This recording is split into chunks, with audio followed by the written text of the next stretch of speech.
disappointed ain't the word, but this really cemented how the game is fucked up to me when Cardi called Academics for her album rollout and shit when she don't like Academics and they done went back and forth but she had to call him. I was like, God damn, this game, you can't even be solid on the record label. Once the record label tell you what you got to do and who the fucking, communicate or what outlet to go on and shit, I was like, that kind of, Cardi said a long time ago the game fucked up. I remember before she blew up and she was about to blow up, she was like, man, the game fucked up. Y'all don't understand, like, behind the scenes shit. She was crying, like, real bad and shit. This was before Bodak Yellow and all that shit. This is around the time Bodak Yellow and I was like, God damn, she did all that work to see that she still gonna have to be a whore out in this bitch, just in a different way. And it was sad. Yeah. And when she called Academics, man, I was disappointed. I really felt bad for her on that shit. But to the point with Academics, that shows you like why he moved the way he do. Because at the end of the day, it's kind of like he knows like they gonna come back to him and be like, yo, we need you to come back. And you know what's crazy?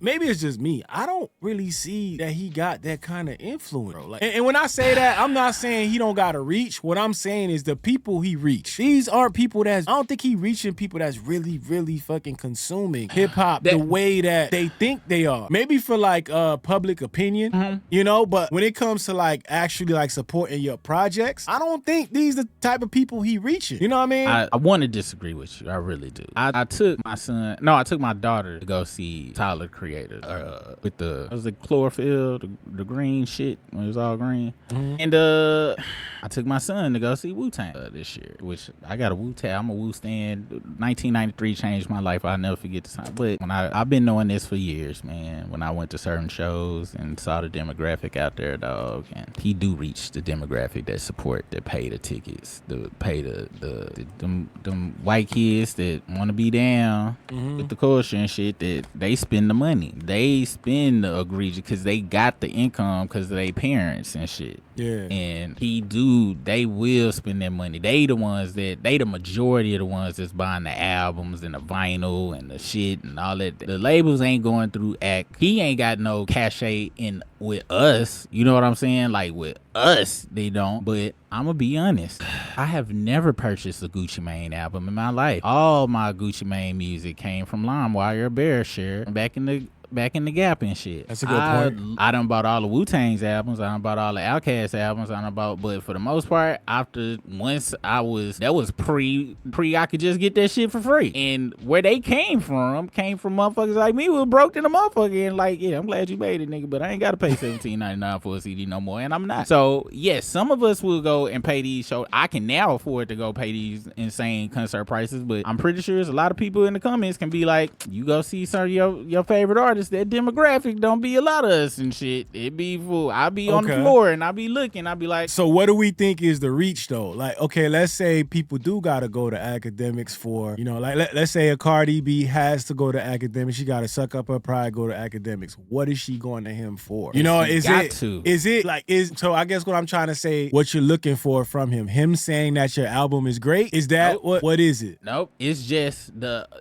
going, because we gotta realize we are in the most this is the worst timeline for music, and we are very blessed that we was there between the 80s and 90s and early 2000s, because now how we look at music is completely different. We got to be 100% honest with ourselves. Look at these chart numbers. Even the streaming just made up a number for what an album is, right? The way these labels is making money from their music is in ways that a lot of people can't even fathom. Syncing, it's all sorts of other ways. That's really the main way that a lot of people, but merchandising, they got these people in 360 deals. So when they go on to somebody like DJ Akademiks, we looking at it back from the same way as we was looking at it from before. Like back in our day, 666 Mafia, when I seen them on fucking Rap City for the first time, I was like, oh my gosh, now East Coast motherfuckers gonna know about these niggas, and niggas in California gonna know about these motherfuckers, because it was different back then. Now they go through Akademiks, because Akademiks, we see him in his basement jacking off and shit, but he got about 4 other platform that is got the reach that they know that is gonna spend money and shit and other shit. You know what I mean? Yeah. And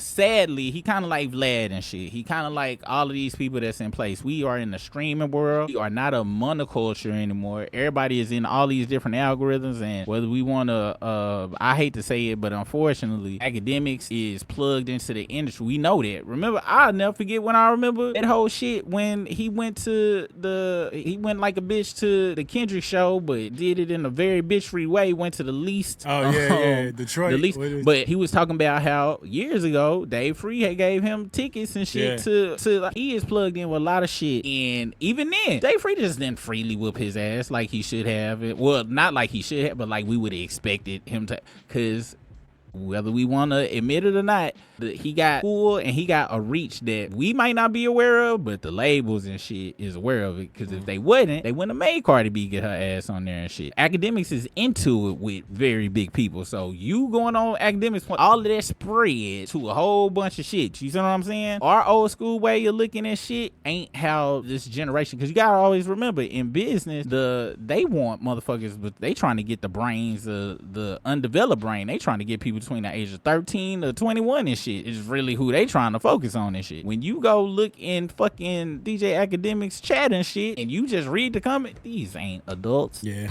On no level. Same thing with fucking punk ass hoe ass fraudry shit. Damn, it ain't his. That's one thing I did find interesting with the beef and the battle and shit, that a lot of his fans that are this age, a lot of them was like, I done grew out of this shit, or his shit ain't changed at all. He's still rapping like he fucking 7 and shit, or young and shit. Cause what is he trying? He trying to capture the brains of 13 to 21 year olds, which goes back to him copying, like you said earlier. He trying to stay in the streamer's pocket. Cause them the motherfuckers, and they making money. Look at Megan Thee Stallion. They making money through Megan Thee Stallion. Well, she needed to not do it because of her lawsuit, but they got Nicki Minaj in fucking Call of Duty and shit skins. They selling their image and likeness in video games and young shit that we ain't even thinking about. So his reach is way further because they are tapping into revenue streams that we not thinking about. We just thinking about it's the music and shit. No, they putting their faces on all sorts of shit that we ain't even thinking about. And these kids are spending their parents' money or they whatever money and shit. So unfortunately, that's just the game we in right now. The rap as we know it has been deceased. That's why everybody's hyped when the clips came back out, and we see Ghostface dropped this year and Raekwon dropped this year, but it ain't like it was in 96, 97 when them niggas dropped and shit. Cause that's not this. It ain't even about it being a young man's game. It's about money. It's the music business, and they always go focus on the youngest demographic. And unfortunately, DJ Akademiks, even though he is 87 years old, he still do look prepubescent